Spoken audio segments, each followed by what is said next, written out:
Olá, sejam todos muito bem-vindos à nossa 18ª aula do curso de assistente administrativo. Eu sou o professor João Ronaldo Soares, educador social da Casa do Garoto, ligado ao serviço de convivência e fortalecimento de vínculos de adolescentes e jovens de 15 a 18 anos. A aula de hoje nós vamos tratar de direitos trabalhistas, que é um tema bastante importante para o assistente administrativo que vai atuar na área de recursos humanos. Então é muito importante que compreendamos, todos os direitos que o trabalhador tem. Os direitos têm história. Os direitos vinculados ao trabalho têm uma longa história, especialmente na Europa, onde alguns países foram os primeiros a reconhecê-los. É importante lembrar que no Brasil a conquista dos direitos vinculados ao trabalho só aconteceu no século XX. Por que nós estamos falando isso? Porque o vínculo empregatício iniciou-se com a primeira Revolução Industrial, depois com a segunda e assim sucessivamente. Mas a relação de trabalho por contrato de trabalho começou com a primeira Revolução Industrial, no século XVIII, E nós já falamos disso no início do curso do assistente administrativos. Observe a linha do tempo que indica a criação de pilares importantes do direito do trabalhador brasileiro. Então, a carteira de trabalho nasceu em 1932, quase 100 anos atrás. Em 1936, houve a instituição do salário mínimo. Em 1939, a criação da Justiça do Trabalho. Em 1943, consolidação das leis do trabalho. Em 1949, instituição do descanso semanal remunerado. Qualquer fonte, crédito Luiz Dávila. A carteira de trabalho já existia informalmente desde 1891, ou seja, no século XIX. Nela, os empregadores registravam algumas informações sobre os trabalhadores. Foi só em 1932 que, por meio do Decreto Federal número 21.175, que esse documento foi instituído e com ele vários direitos foram garantidos aos trabalhadores. Então, os direitos dos trabalhadores só veio com a criação desse importante documento que tem o registro, de toda a história profissional do empregado. A conquista do salário mínimo aconteceu em 14 de janeiro de 1936. Significou para todos o quê? Os trabalhadores do Brasil a garantia de que nenhum assalariado receba valor mensal inferior ao estabelecido pela lei. Então, qualquer trabalhador registrado em carteira de trabalho profissional, não pode ganhar menos do que o salário estabelecido, o salário mínimo estabelecido por lei. Então aí nós temos um recorte histórico de jornal da época falando sobre a lei sendo sancionada, a lei do salário mínimo. Então veja como é que era a escrita, como as coisas vão evoluindo. Sanção era com 2 Cs. Em 1º de maio de 1943, foi promulgada pelo então presidente Getúlio Vargas a Consolidação das Leis do Trabalho, CLT, que uniu em uma única lei toda a legislação trabalhista do país. O descanso semanal remunerada, prevista em lei, o direito ao trabalho da remuneração da fadiga causada pelo trabalho. Então, a CLT criou então descanso remunerado de final de semana. Se eu cumpro a minha carga horária sem faltar, sem chegar atrasado todos os dias, eu tenho direito ao fim de semana remunerado. Atualmente, os principais direitos trabalhistas ou previdenciários do trabalhador são, vamos ver, nós vamos falar cada uma delas agora. 1. Jornada semanal de trabalho, 44 horas, conforme definida pela Constituição Federal de 1988, ou seja, a última Constituição. Com a reforma trabalhista válida desde novembro de 2017, algumas das regras da jornada de trabalho tiveram alterações. Tais regras possibilitaram maior flexibilidade da carga horária de trabalho. Isso significa que a lei permite situações que podem ser ajustadas entre a empresa e o empregado. Essa negociação das partes é denominada flexibilização da jornada de trabalho. Então, como é que funciona, né? As 44 horas semanais. De segunda a sexta, eu trabalhando 8 horas e 48 minutos, né? Eu tenho direito então ao sábado e domingo. Certo? Então é isso que propõe a lei. E com a pandemia nós sabemos que nós tivemos ainda outra promulgação da lei trabalhista flexibilizando ainda mais as jornadas de trabalho para que ninguém perdesse o seu emprego durante a pandemia. Veja o que diz o artigo 59A da CLT, né, atualizada. É facultado às partes, mediante acordo individual escrito, convenção coletiva ou acordo coletivo de trabalho, estabelecer horário de trabalho de 12 horas seguidas por 36 horas ininterruptas de descanso, observados ou indenizados os intervalos para repouso e alimentação. Acesse a CLT. Então aqui nós temos um recorte, né, um slide, mostrando como era e como é hoje. Reforma da jornada trabalhista. Como era? A jornada é limitada a 8 horas diárias, 44 horas semanais e 220 horas mensais, podendo haver até 2 horas extras por dia. Como ficou a flexibilização, o acordo coletivo, jornada diária poderá ser de 12 horas. A cada 12 horas se descansa 36 horas, respeitando o limite de 44 horas semanais ou 48 horas com as horas extras e 220 horas semanais. Crédito blogsalário.com. Na CLT, que é a Consolidação das Leis do Trabalho, a jornada de trabalho prevista é de 8 horas diárias, que não pode ultrapassar o total de 44 horas semanais ou 220 horas por mês, como nós vimos no slide anterior, né? Então essa foi o primeiro direito que nós vimos. Qual que é o segundo direito trabalhista? É o Fundo de Garantia por Tempo de Serviço, o famoso FGTS. Criado em 1966, é formado pelo depósito mensal feito pelo empregador na Caixa Econômica Federal do valor correspondente a 8% do salário de cada trabalhador.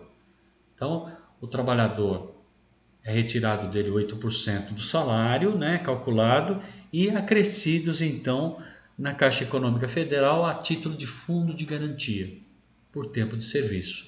Para que serve esse fundo? Quando o empregador é demitido sem justa causa, ele tem o direito a retirar esse montante até que ele consiga um novo emprego. Por isso que se chama fundo de garantia. Qual é o terceiro benefício?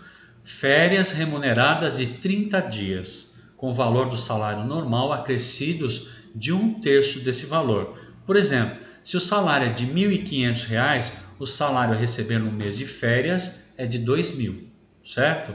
Então são 30 dias de férias remuneradas a cada 12 meses de trabalho, com adicional de 1/3 do salário, ok? Só que a maior parte das pessoas não sabem, né? O mês que eu estou tirando férias, eu recebo R$ 2.000. Só que depois que eu volto de férias, eu não tenho salário, porque eu já foi adiantado. Foi adiantado quanto? 1/3. Então eu recebo só 2/3 do salário quando eu volto de férias, não é? Quarto benefício, 13º salário. É a gratificação anual, cujo valor mensal corresponde a 1/12 do salário mensal do trabalhador. Aqui também o cálculo é semelhante. Se o salário é de R$ 1.500 e o empregado trabalhou de janeiro a dezembro, o 13º salário será outros R$ 1.500. Mas no primeiro ano, a empresa, o 13º será proporcional aos meses trabalhados. Se foi contratado em julho, receberá como 13º salário proporcional, que seria R$ 750 reais. Ou seja, trabalhou só 6 meses, né? Ok?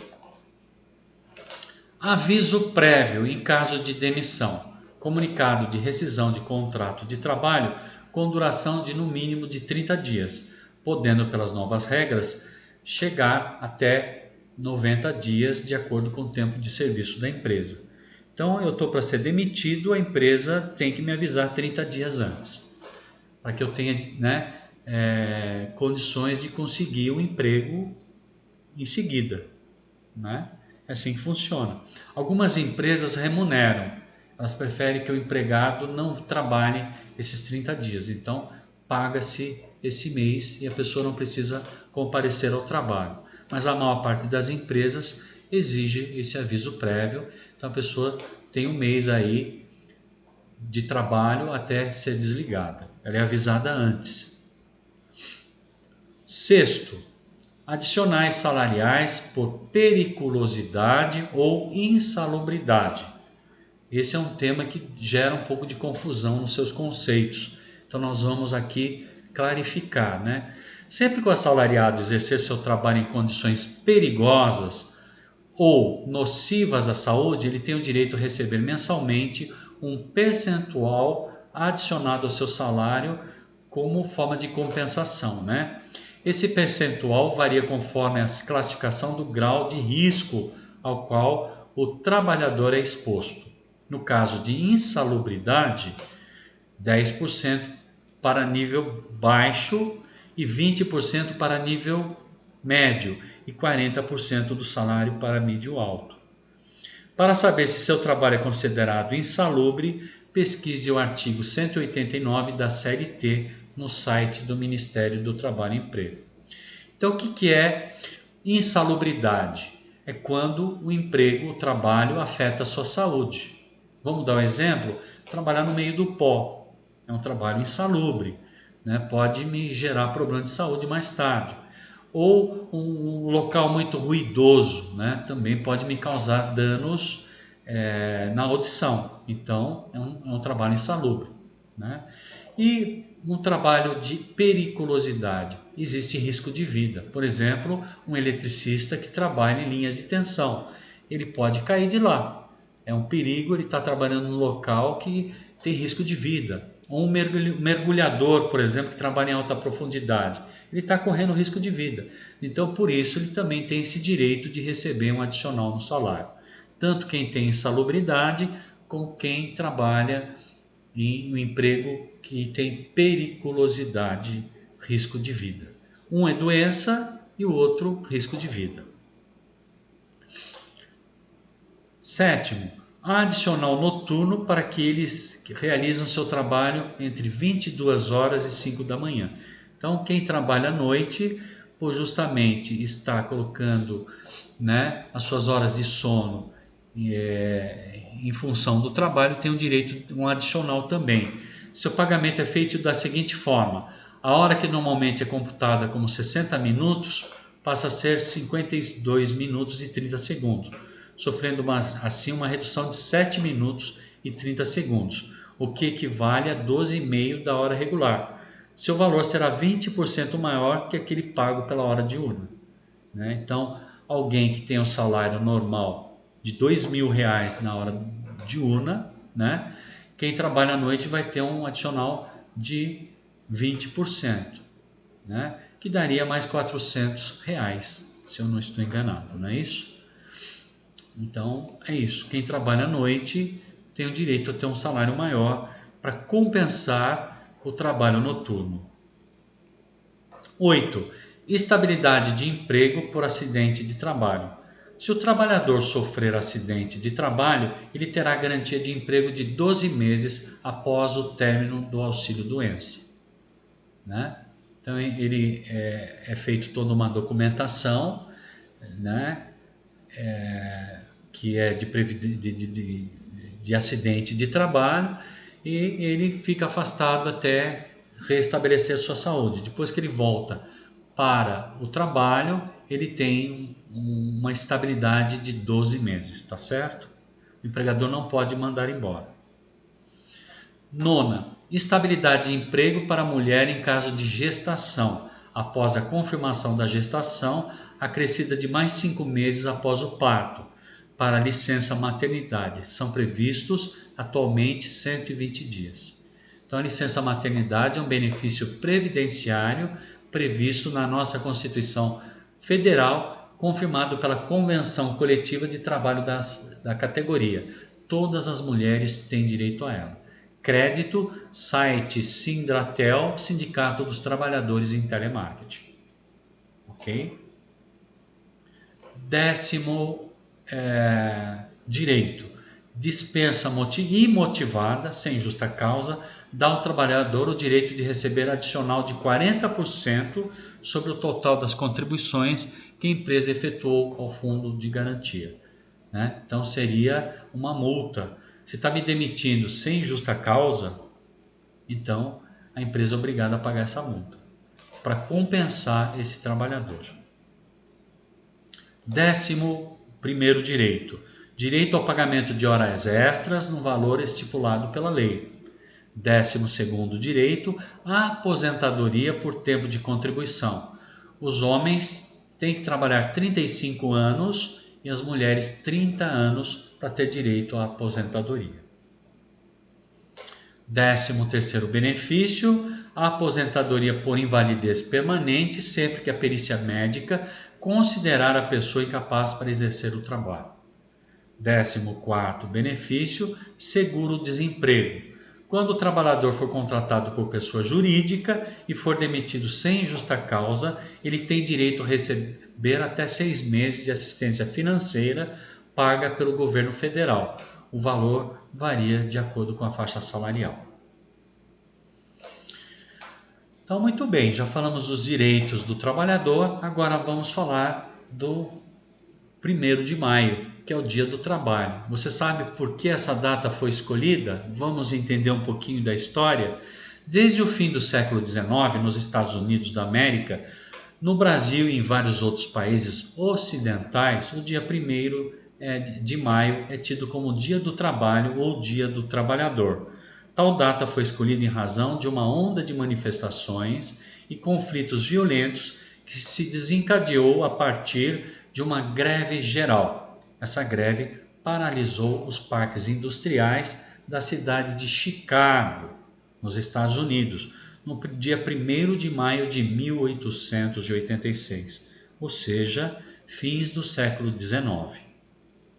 A greve geral de 1º de maio de 1886 em Chicago resultou em forte repressão policial. Tal repressão estimulou ainda mais as manifestações que transcorreram nos dias seguintes.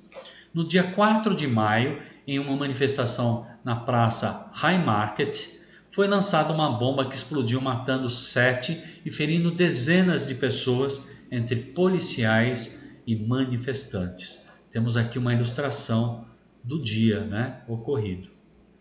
A explosão de tal bomba provocou o revide dos policiais com tiros sobre os manifestantes.